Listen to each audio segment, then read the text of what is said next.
আজ খুব গুরুত্বপূর্ণ বিষয় নিয়ে কথা বলবো। তৎকালীন সময়ের প্রধানমন্ত্রী শেখ হাসিনা অর্থাৎ 2008 সাল থেকে 24 সাল পর্যন্ত যিনি ক্ষমতায় থেকে জামাত শিবির হেফাজতকে প্রতিষ্ঠিত করেছেন, যিনি এই বাংলাদেশে পাকিস্তানের ইনকিলাব মঞ্চকে প্রতিষ্ঠিত করার জন্য সকল প্রকার যার সঙ্গরা অর্থাৎ যার পেশি শক্তি মন্ত্রী এমপিরা এই কাজগুলো করেছে। আজ এই শেখ হাসিনা তিনি বঙ্গ কন্যা মাত্র, কিন্তু বাংলাদেশের ইতিহাস, বাংলাদেশের সংবিধান, বাংলাদেশের মুক্তিযোদ্ধারা বঙ্গবন্ধুর সাথে এতপ্রতভাবে জড়িত, আওয়ামী লীগের সাথে এতপ্রতভাবে জড়িত। কিন্তু বঙ্গকন্যা শেখ হাসিনা সেটাকে চিন্তা না করে তিনি তার আশেপাশে মন্ত্রী এমপি এবং উপদেষ্টাদের তথ্য মতে দেশটা ধ্বংসযজ্ঞের দিকে ধাবিত করেছে। আমার ব্যক্তিগত, আমি অধম মানুষ, ছোট মানুষ, আমি শেখ পরিবারের এমপি মন্ত্রী মেয়রদের সাথে বসেছি, মিটিং করেছি, সালিশ করার চেষ্টা করেছি ইনশাআল্লাহ। সেখান থেকে আমি যতটুকু দেখতে পারলাম, তারা শুধু অর্থকে চিনছে, তারা শুধু তদবিরকে চিনছে, তারা শুধু চেহারা সুরতকে চিনছে, তারা শুধু তাদের পাও ধোয়াতে পারবে, জুতো টানতে পারবে, জুতো টানবে, তাদেরকে চিনছে। আর তাদেরকে চেনার কারণেই শেখ হাসিনার এই দেশ ত্যাগ করতে হয়েছে। তাদের এই শেখ হাসিনার দেশ ত্যাগ করার কারণে আজ বাংলাদেশের সাথে সম্পৃক্ত বাংলাদেশের আতুরঘর 1971-এর মহান মুক্তিযুদ্ধের আতুরঘর ধানমন্ডির 32 নম্বর ভেঙেছে। যখন ধানমন্ডির 32 নম্বর ভাঙছে বা ভেঙেছিল, তখন এই বাঙালি জাতি যারা, আমি বাঙালি, আমরা বাঙালি, আমরা বাংলাদেশি, যারা 1971-এর মহান মুক্তিযুদ্ধের চেতনায় বিশ্বাসী, তাদের মন হৃদয় ভেঙে রক্তক্ষরণ হয়েছে। এটার কারণ শেখ হাসিনা এবং তার আশেপাশের দুর্বৃত্তায়নের কারণে। এজন্যই তাদের এই দুর্বৃত্তকারীদের, যারা রাজাকার আল বদর আল শামসকে প্রতিষ্ঠিত করেছেন, যারা বলতে তৎকালীন সময়ের 17 বছরের কর্মকর্তারা, নেতারা, দুর্বৃত্তকারীরা, তাদের বিচার এই বাংলার জমিনে করা উচিত।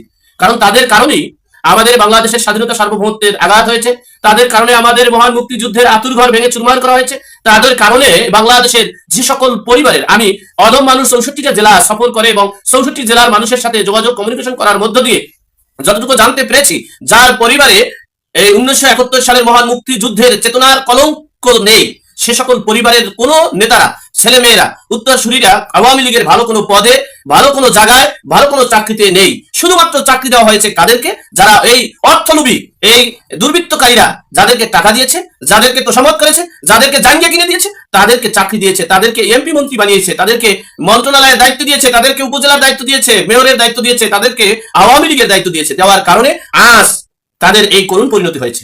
আপনারা জানেন যে সকল পরিবার থেকে জামাতের এবং রাজাকারের গন্ধ আছে এবং উত্তরসূরিদের গন্ধ আছে, সে সকল পরিবারের নেতাকর্মীরা আওয়ামী লীগের বড় বড় পদে ছিল। আজ দেখেন তারা বাংলাদেশে ঘুরছে, কিন্তু প্রকৃত আওয়ামী লীগ এই দেশে নির্যাতিত নিপীড়িত হচ্ছে, বাড়িঘর ছেড়ে আছে, বাড়িতে যেতে পারছে না, মানে নিজেদের পরিবার পরিজনদেরকে রক্ষা করতে পারছে না। আর সেই অপরাধের দায়ী তাদের বিচার হবে। এই ভিডিওটা শুনলেই আপনারা বুঝতে পারবেন যে গত 17 বছরের দুর্বৃত্তকারীদের বিচার হবে কি কি কারণে। একটু ভিডিওটা দেখে তারপরে বুঝতে পারবেন। মুক্তিযুদ্ধের সঙ্গে কোনো সম্পর্ক নাই এইরকম একটা লোক আজকে দেশ শাসন করতেছে। বাংলাদেশের ইতিহাস যদি দেখতে হয়, বঙ্গবন্ধুকে ভাগ্যে দেখতে পারবে যে শেখ হাসিনার বিচার অবশ্যই হওয়া উচিত। কি জন্য হওয়া উচিত? আমার মুক্তিযুদ্ধের বাংলাদেশকে জামাত ইসলামের হাতে তুলে দিতে চলেছে। বঙ্গবন্ধুর কাছে ভালো হলো, বঙ্গবন্ধুর কাছে শেখ হাসিনার ভাগ দিচ্ছে। এই অবদান ছাত্ররা জানে না, এখনই মানে আমরা কোনো অবস্থাতে বাংলাদেশের মুক্তিযুদ্ধকে পূর্ণ করতে দেবে না। এই অবদান ছাত্ররা বাংলাদেশের ইতিহাস যদি দেখতে হয়, বঙ্গবন্ধুকে ভাগ্যে দেখতে পারবে। বঙ্গবন্ধু শেখ মুজিব শেখ হাসিনার কথা, সে আমাদের কথা। আমি বলছি বলা ঠিক হবে কিনা, বলছি একবার যে শেখ হাসিনা বঙ্গবন্ধুর আত্মজা, আমরা হলাম তার সন্তান, বঙ্গবন্ধুর আমরা সন্তান, শেখ হাসিনা কিসের সন্তান? শেখ হাসিনা যাই চেকাই করুন, কিন্তু বঙ্গবন্ধুকে বাদ দিয়ে বাংলাদেশের স্বাধীনতা সে দেখতে পারবে। এই ছাত্রদের বড় রাকেশ সরকার ঢাকা ইউনিভার্সিটি পূর্ণবন্ধু বঙ্গবন্ধুকে বাদ দিয়ে তুমি ইতিহাসটা লেখা যায়। আজকে বঙ্গবন্ধুকে এত সমাজ করতে চাওয়া করে আসে আমার মুক্তিযুদ্ধ নাই, মুক্তিযুদ্ধের ফসল কি?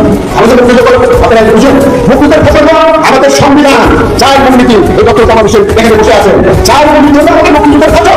সে মুক্তিযুদ্ধের ফসল নাই, আমি তাকে খিলাফ তখন আমি মুক্তিযুদ্ধ আজকে বঙ্গবন্ধুকে এত প্রদান করতেছে মুক্তি 24 সাল থেকে মুক্তি দ্বিতীয় এই সব বাচ্চারা যখন বলে তখন আমাদের আত্মহত্যা করা উচিত।